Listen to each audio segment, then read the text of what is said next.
Once upon a time, in the lush hills of Enugu, lived a man whose name once echoed across towns and villages like the sound of a sacred gong.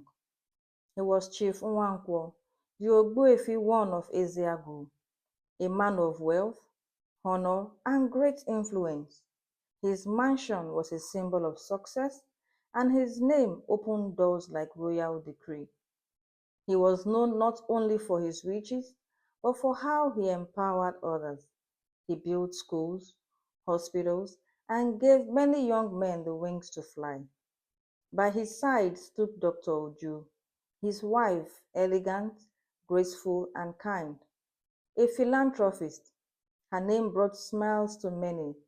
Together they had a daughter, Chimamanda, an 18-year-old gem, beautiful, brilliant, and humble. She was the brightest student her school had ever seen. But beyond her intelligence, it was her heart of gold that made her truly special. Whatever Chimamanda wanted, she got. But she never misused her privilege. She was generous, kind, and thoughtful. But in the shadows of their shining home stood Oluchi, the maid who had lived with the family for over 20 years. Oluchi was an orphan, taken in as a teenager when she had nowhere to go. She had eaten their food, worn clothes they bought for her, and attended school and university, all paid for by Chief and Dr. Oju. They treated her like family, but to Oluchi that wasn't enough. Her admiration for Chimamanda slowly turned into envy, a deadly and poisonous one. She watched how the family adorned their daughter and began to ask herself, am I not good enough? Why can't they love me the way they love her? That night, Oluchi made a decision that will change everything. The next morning, she lied to Dr. Oju, claiming she wanted to visit a friend who just gave birth. The kind-hearted woman gave her permission without hesitation. But Oluchi boarded a bus not to see a friend, but to visit a dreaded native doctor deep in the forest. His name was Izendu, a man feared across villages, rumored to have died and returned from the grave. When she reached his dark shrine, she knelt down and said, I want Chief Nwankwo and his wife to love me the way they love Chimamanda. Let them hate her and treat me as their daughter. Let her feel what I have felt all my life. Ezendo asked, what has she done to you? Oluchi was silent. Then Ezendo said slowly, I will grant your wish, but in 1 year you must give me something in return, your life. And Oluchi, blinded by jealousy, said, I agree. Ezendo chanted, the ground shook, a dark mist surrounded her, and just like that it was done. Oluchi rushed home, expecting the magic to happen instantly, but nothing changed. That night, as the family ate dinner, laughing and smiling, Oluchi burned with rage. Did Ezendo lie to me? She wondered. Angry and disappointed, she went to bed. But at 12:03 a.m., the winds shifted. A loud crash came from Chief's room. Chimamanda ran in, only for her father to glare at her with bloodshot eyes.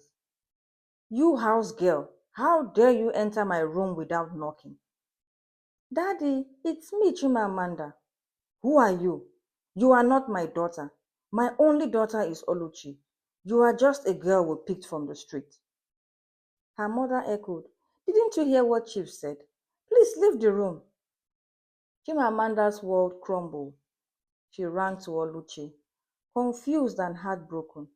But Oluchi simply smiled and whispered, you haven't seen anything yet. From that day on, everything changed. Oluchi became the princess of the home. Chimamanda became the maid. Chimamanda washed, cooked, cleaned, and even served Oluchi, who now sat at the head of the dining table. Chief Oluchi called her, my jewel. Dr. Uju hugged her every morning, saying, "You make me so proud." Meanwhile, Chimamanda was slapped when she tried to speak the truth. They told her, "If not for Oluchi's compassion, we would have thrown you out of this house long ago." Even visitors were confused. Some recognized Chimamanda, but none dared question the chief. One rainy morning, weakened by fever and exhaustion, Chimamanda lay in bed. Oluchi stormed into her room. "You now sleep like a queen, you lazy fool." She dragged her outside by the hair and threw her outside in the heavy pouring rain. "This is where you belong," she spat on her. Hours passed before Oluchi allowed her back into the mansion. But Chimamanda endured it all. Deep down, she believed truth always finds the light. Then came the 12th month. Oluchi, now popular and proud, threw herself a grand party. That night, drunk and full of pride, she got into her new Mercedes Benz and sped off into the night. The road was wet, the night was dark, and fate was waiting. She crashed into a pole. Blood and glass scattered everywhere. Oluchi was rushed into the ICU. The hospital called Chief and Dr. Oju. When they arrived, shaking and frantic, the nurses pointed them into the room. And then something happened. They walked in and saw not Chimamanda but Oluchi, hooked up to machines, bruised, broken, and dying. Confused, Chief muttered, "Why is Oluchi in Chimamanda's place?" The spell had broken. Oluchi's eyes fluttered open. She saw them. Tears fell from her eyes. "I just wanted to be loved." Then the monitor flatlined. Oluchi died. The next morning, Chief and Dr. Ojo rushed home. They found Chimamanda on the kitchen floor peeling yam. Dr. Ojo dropped to her knees, tears flooding her face. My daughter, what have we done?" Chimamanda turned, stunned, unsure it wasn't another cruel dream. But this time, the warmth in her embrace was real. Oluchi was buried quietly. No grand banners, no flamboyant praise. Her story became a whispered tale across Enugu, a warning to those who allow jealousy and ungratefulness to destroy their hearts. Chimamanda rose again. Though broken, she was not destroyed. She later told her story to the world, not to shame Oluchi, but to teach others. From this story, we may have learned some things. That gratitude is wealth. When you focus on what you lack, you lose sight of what you've been given. Envy is a thief. It steals your peace and leads you to dark, destructive paths. No charm can replace true identity. What is yours will always be yours, no matter how long it takes. Love can be delayed, but roots can never be erased. Be careful what you wished for, especially when it comes at the cost of someone else's peace. I hope you have enjoyed this tale.